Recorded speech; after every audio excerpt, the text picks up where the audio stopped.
Halo, assalamualaikum warahmatullahi wabarakatuh. Selamat datang lagi di channel Zain Permana. Episode kali ini mau bahas tentang pengangguran ya. Generasi Z dan pengangguran. Teman-teman, kalau teman-teman buka berita, sekarang lagi rame berita tentang ada sekitar 7 juta sampai 10 juta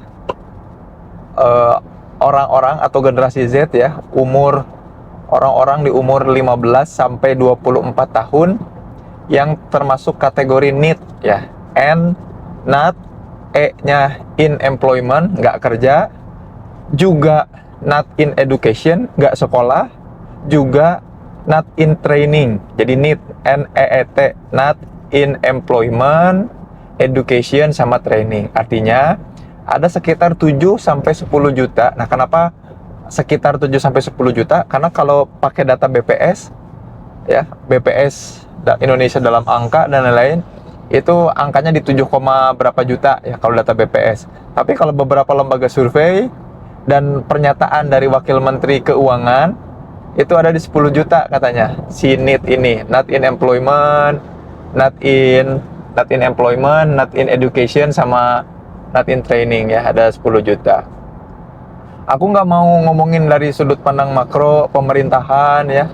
Aku mau ngomongin dari sudut pandang psikologi aja. Apa yang kemudian terjadi ketika kita punya banyak orang yang tadi ya tidak ngapa-ngapain kan? Ya kan pertanyaannya, kalau dia nggak sekolah, dia nggak kerja, nggak juga dalam sebuah sarana pelatihan, terus dia ngapain gitu ya?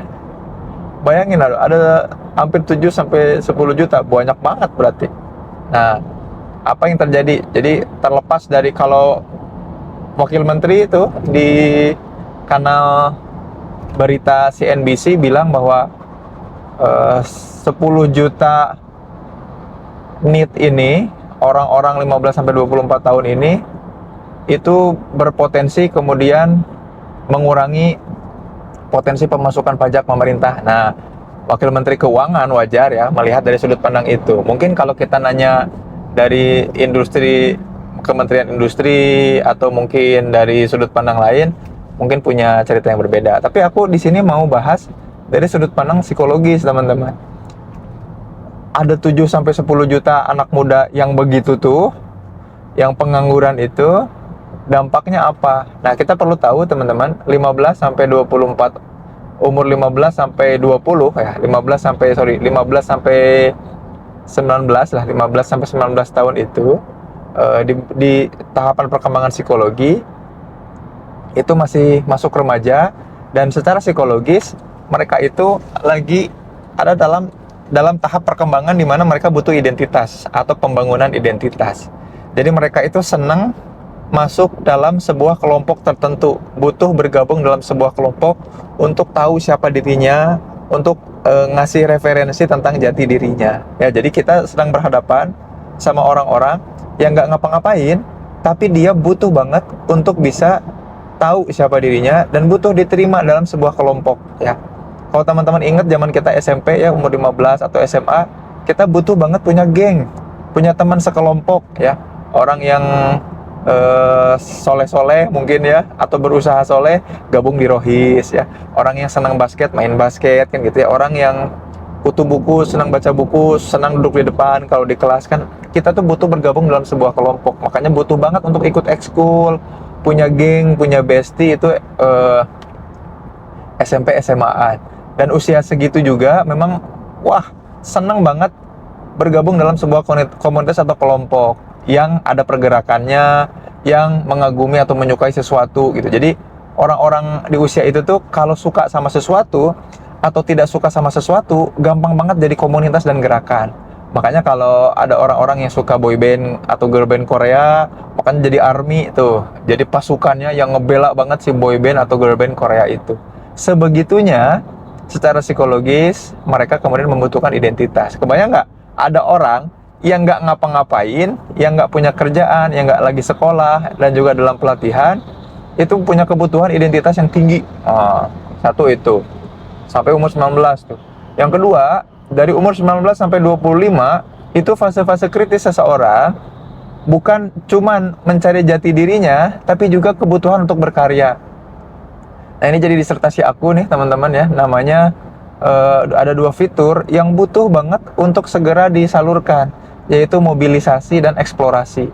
Orang-orang itu senang banget untuk gerak, untuk nge-explore atau ngulik sesuatu ya di usia-usia itu. Bayang nggak kalau dia nggak punya kegiatan apa-apa, lagi nggak ngapa-ngapain, kira-kira dia gimana? Nah, makanya ada rasa frustrasi yang besar,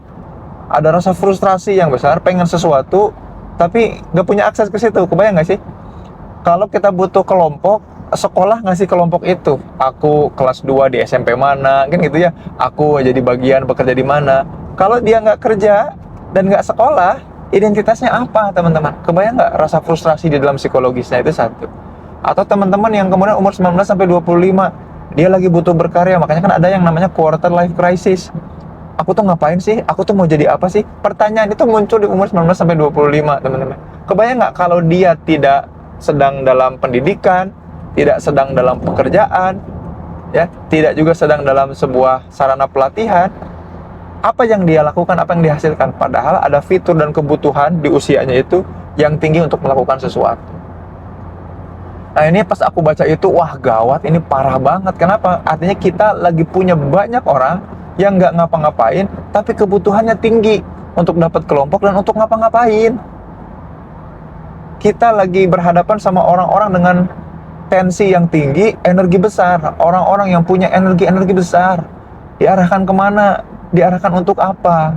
Nah kalau teman-teman buka banyak data lain, kita akan mendapati sampai bulan Maret 2024 ini, OJK itu melaporkan ada 6 triliun ya dana tunggakan, dan kebanyakan dari generasi Z. Ya, pay later itu dilakukan oleh apa? Generasi Z. Orang-orang yang aktif di sosial media, terutama TikTok, yang kemudian sering komen, hate speech, bikin konten ya, kalau yang positifnya, itu juga ada banyak banget. Dari apa? Dari usia 15 sampai 24 tahun. Jadi secara psikologis, kita lagi akan bertemu dengan gelombang frustrasi yang besar dari orang-orang yang punya energi besar tapi nggak tersalurkan. Gitu teman-teman. Nah, teman-teman, makanya wajar kalau kemudian ngelihat banyak berita tentang kekerasan, penganiayaan, pembunuhan, itu hadir di sekitar kita. Ya barangkali kita lagi berhadapan sama generasi yang banyak orangnya yang lagi butuh menyalurkan energinya. Gitu. Bahasan ini bukan buat nakut-nakutin ya, tapi aku pengen bilang ke teman-teman bahwa yuk kita mulai dari diri kita kelola sirkulasi energi kita, lalu kita bantu orang-orang di sekitar kita untuk memfasilitasi sirkulasi energinya. Karena ada banyak orang di sekitar kita yang barangkali masih need tadi, not in employment, not in education, sama not in training. Mereka nggak punya jalan, sarana untuk bisa menumbuhkan dan mengembangkan dirinya. Mudah-mudahan kita jadi jalan ke situ, ya. Memang lagi banyak kabar buruk di negara kita, tapi mudah-mudahan kita yang jadi solusi atas permasalahan bangsa di saat ini. Ya, hatur nuhun, sampai jumpa di video Zen Permana berikutnya. Pamit mundur.